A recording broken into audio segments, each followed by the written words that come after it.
Good day sir, bali ito po yung unit na ipapadala ko. Mag-video ako ng tutorial sa pag-operate nitong unit.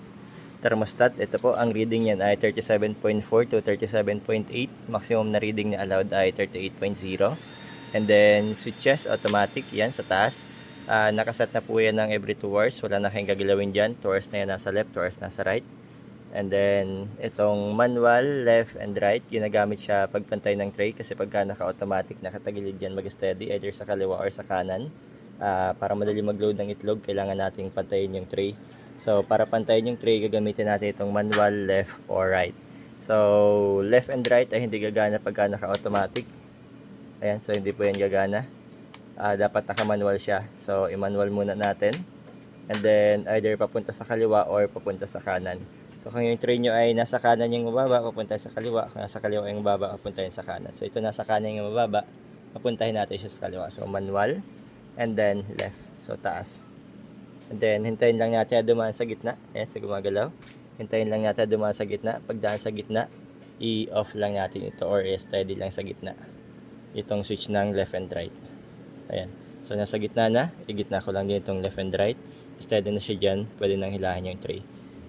Main switch, ang off po nito ay yung nasa gitna. So, three-way yung nandito yung nakakabit. Off ay gitna. So, taas or baba. Gagana po yan. On yung taas, on yung baba. Off ay gitna. Ayan. So, on. And then, meron siyang fuse dito sa side. Ito. Iniikot lang po yan. Pag ganun. Magbibigay ko ng extra fuse. Ang purpose niyan ay for protection. Para kung sakaling biglang tumaas yung voltage, hindi masira yung laman na accessory sa loob.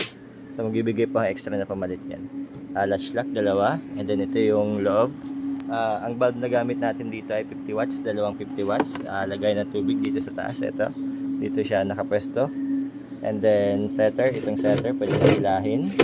And then, yung hatcher tray, pwedeng hilahin. So, ito yung setter. Nandito yung itlog ng 1 to 19 days. Every 10 days, ikandling nyo yung itlog na nakalagay dito. And then, pag maglo-load ng itlog, yung matilos yung nasa ilalim. Huwag nyo pong baliktarin kasi mababaliktad din yung pisa ng sisiw. So, dapat matilos yung nasa ilalim. And then, habang nasa setter yung mga itlog, itong lagay ng tubig ay may takip lang. So, ang ilalagay nyo na tubig dito, mga 3/4 lang hanggang dito. Huwag nyo kapunuin. And then, may takip lang siya ganyan. So, maliliit lang yung butas niya. Sakto lang yung humidity niyan para sa setting. 19 days, maglipat na dito sa hatcher. So, dito sa hatcher, kayo na yung bahala maghiwa-hiwalay. And then, kapag naglipat na kayo ng itlog sa hatcher, itong lagayan ng tubig, ito, tanggalin nyo po itong takip na yan. Ito, alisin nyo yan. Medyo mahirap lang isang kamay lang yung gamit ka. Pero tanggalin nyo yan, as in totally tanggalin nyo. Ayan. So, tanggalin nyo itong takip. Ganyan. So, open na siya. Para sa humidity po yun, pagka-hatching, pagka tinanggal nyo yung takip, sakto na yung humidity niyan pang hatching. So, hindi nyo na kailangan isukatin. Basta tanggal nyo itong takip, sakto na yan.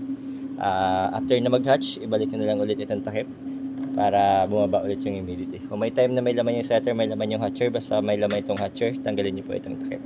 Ibalik na lang after na mag-hatch. Ayan. So, yan na po yung unit. After nyo mag-load, automatic nyo na lang ulit. Taas lang yung switch. Every 2 hours na yung gagana. And then, preheat pagdating po sa inyo, pandarin nyo lang na mga 2 hours to 3 hours bago nyo lagyan ng itlog para mainit yung loob, maganda yung circulation ng hangin. So, all goods na po yan. Ipapaayos ko na yan ngayon.